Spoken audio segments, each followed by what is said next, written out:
बच्चों नमस्कार। हौसलों के तरकश में कोशिश का वो तीर जिंदा रखो।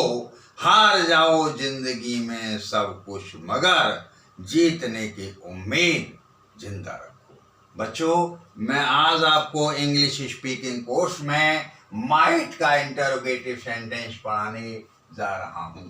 सब बच्चे बहुत ध्यान से समझेंगे और पढ़ेंगे। English speaking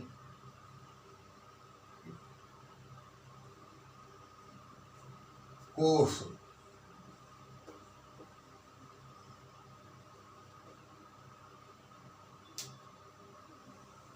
use of might, translation,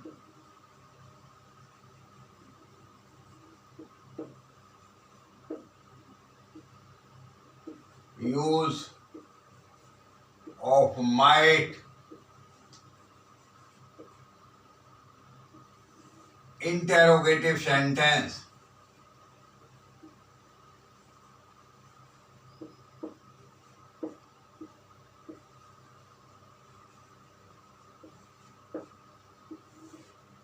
जैसा मैंने आपको पिछली वीडियो में बताया है कि माइट का प्रयोग संभावनाएं या परमिशन या किसी इच्छा के लिए किया जाता है और इसमें हम इंटरोगेटिव सेंटेंस आपको पढ़ाने जा रहे हैं।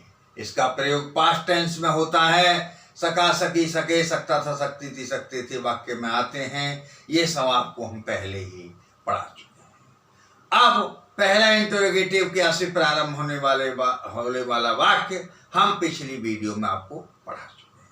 जिन बच्चों ने मेरी इंग्लिश स्पीकिंग कोर्स की वीडियो नहीं देखी है वो यूट्यूब चैनल पर इंग्लिश बाई हरीश बाबू डाल करके शेष वीडियो अवश्य देख लें, समझ लें और प्रैक्टिस कर लें, क्योंकि practice makes a man perfect.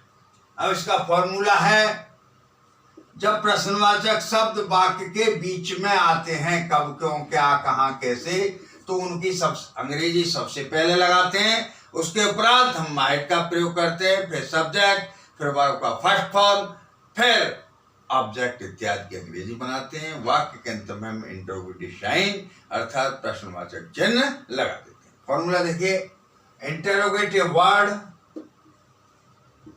Plus might plus subject plus V first plus object plus question mark. ठीक है। ऑब्जेक्ट के उपरांत यदि कोई और भी शब्द आता है तो आप एक्स्ट्रा लिख लीजिएगा, ETC प्लस क्वेश्चन मार्क। ठीक है बच्चों, समझ में आ रहा है? सब बच्चे पहले ये फॉर्मूला लिख लें, अपनी अपनी कॉपी में सब बच्चे फॉर्मूला लिख लें। अब ट्रांसलेशन देखिए।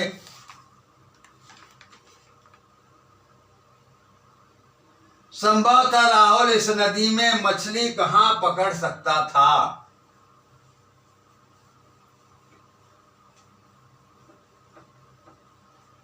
देखिए, मैंने बताया था संभवतः शायद शब्द की अंग्रेजी नहीं बनाएंगे क्योंकि पॉसिबिलिटी इंडिकेट करते हैं और इसीलिए यहां पर हम माइट का प्रयोग कर रहे हैं। संभवतः राहुल इस नदी में मछली कहां पकड़ सकता था। देखिए बच्चों, पहला ट्रांसलेशन, वेयर माइट राजू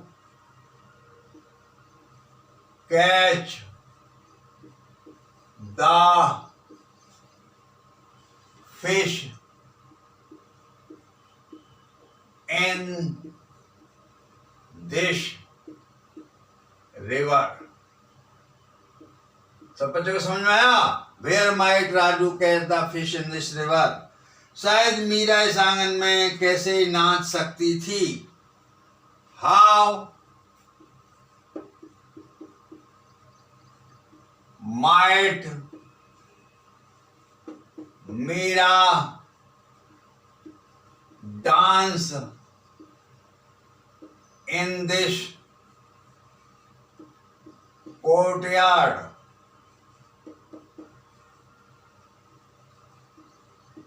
समझे?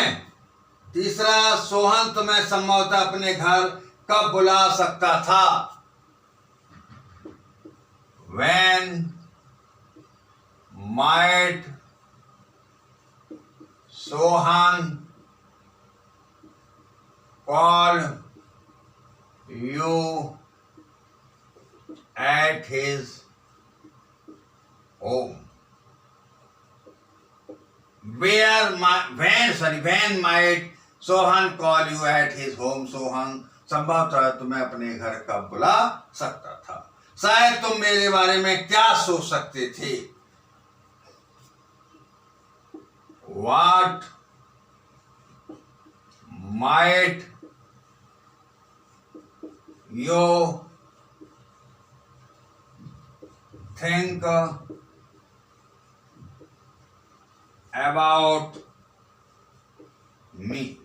What might you think about me? तुम मेरे बारे में क्या सोच सकते थे? शायद वह सुबह जल्दी कब उठ सकता था?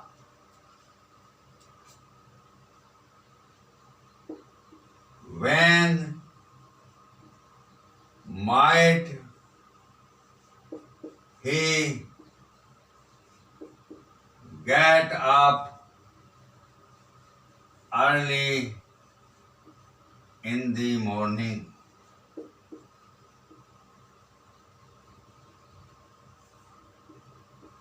देखिए, एक बार फिर समझ लीजिएगा। पहला वाक्य, संभवतः राहुल इस नदी में मछली कहाँ पकड़ सकता था। कर्ता, क्रिया, कर्म और ट्रांसलेशन नर। जानते हैं, मैंने कई बार आपको बताया। देखिए, where might Raju catch the fish in this river. समझा? दूसरा, शायद मीरा इस आंगन में कैसे नाच सकती थी। पहले अंग्रेजी कैसे की लगाएंगे, फिर मॉडल वर्ब माइट लगेगा, फिर Meera dance in this courtyard. How might Meera dance in this courtyard. Sohan तुम्हें संभवतः अपने घर कब बुला सकता था। पहले कब की अंग्रेजी वैन लगी, when might Sohan call you at his home. समझ आ रहा है? शायद तुम मेरे बारे में क्या सोच सकते थे। What might you think about me. शायद वह सुबह जल्दी कब उठ सकता था। When might he get up early in the morning. बच्चों, अच्छी तरह समझ में आए? मैंने 2 बार आपको समझाए हैं और आप अपनी वीडियो को रिवाइज करके अपने घर पे कई बार खुद समझ सकते हो। अगला, यदि इंटेरोगेटिव सेंटेंस नेगेटिव भी है, यानी प्रश्नवाचक वाक्य नकारात्मक भी है, तो शेष नियम का प्रयोग करते हुए हम वर्ब और बी फर्स्ट यानी वर्ब की फर्स्ट फॉर्म के बीच में नहीं के लिए नॉट और कभी नहीं के लिए नेवर लगाते हैं। फॉर्मूला देखिए, interrogative negative sentence. Interrogative negative sentence. सब बच्चे अपनी कॉपी में लिख लें। देखिए formula, interrogative word plus might plus subject plus not oblique never plus V first plus object plus extra plus question mark. सब बच्चों को समझ में आया? पहले सब प्रश्नवाचक शब्द, फिर माइट, फिर कर्ता, फिर नहीं के लिए नॉट, कभी नहीं के लिए नेवर, क्रिया की पहली अवस्था, कर्म इत्यादि प्रश्नवाचक चिन्ह। अब ट्रांसलेशन देखिए। शायद मेरे मित्र तुम्हें इस प्लेटफॉर्म पर कब शायद मेरे मित्र तुम्हें इस प्लेटफॉर्म पर कब नहीं मिल सकते थे। शायद मेरे मित्र तुम्हें इस प्लेटफॉर्म पर कब नहीं मिल सकते थे। तो पहला है translation, when might my friend not meet you at this platform।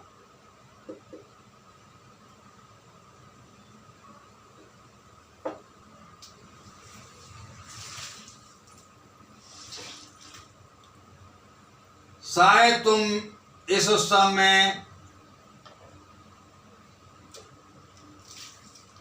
मेरा इंतजार क्यों नहीं कर सकते थे।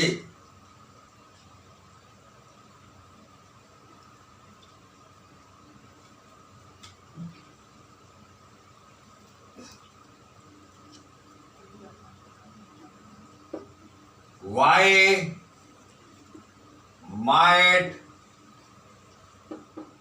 you not wait me in this function?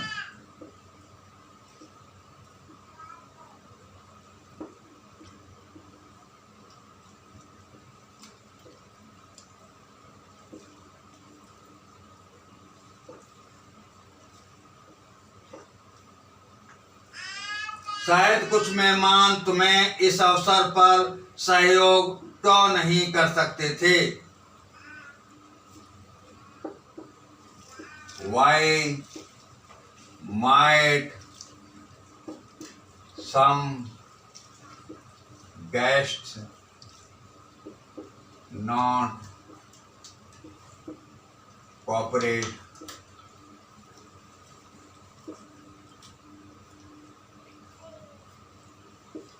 you on this occasion?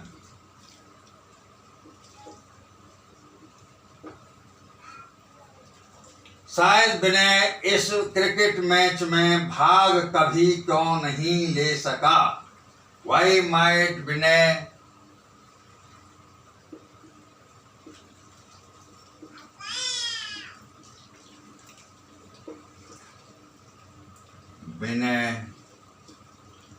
never take part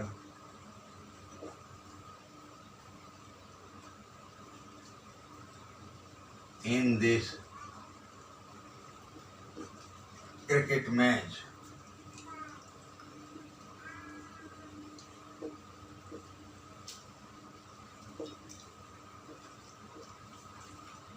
यह चिड़िया संभवतः इस घोंसले में क्यों नहीं ठहर सकी।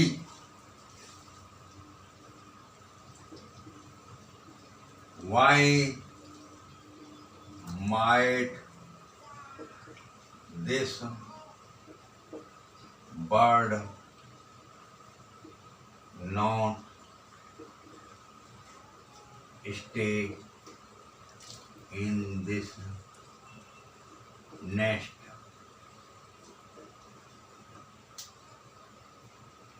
तो बच्चे पहले इन ट्रांसलेशनों को अपनी अपनी कॉपी में अच्छी तरह से लिख ले, क्योंकि पहले आप लिख लीजिएगा और उसके बाद फिर मैं आपको एक बार और समझाने का प्रयास करूंगा और मुझे उम्मीद है कि सब बच्चे बहुत आसानी से इसे समझने की कोशिश करेंगे।